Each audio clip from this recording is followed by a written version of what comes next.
The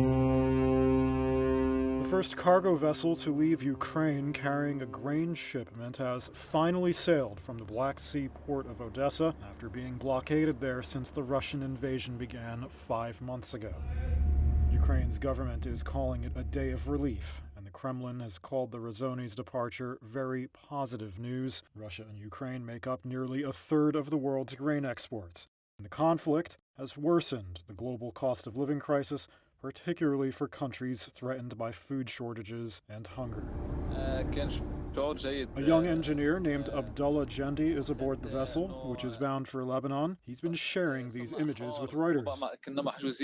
He says it's an indescribable feeling to be going back home, like being freed from detention after a long time. Every day, he says, the alarm would go off in the port, and he and his crew would be afraid they might accidentally be hit in an attack. He's still scared of explosive mines left in these waters. He thinks it could take the ship 2 or 3 hours to get out of the area safely. The shipment is the result of the Safe Passage Agreement made between Russia and Ukraine's government last month. Monday's grain shipments come a day after a Ukrainian grain tycoon and his wife were killed in their home by Russian strikes, according to the local governor.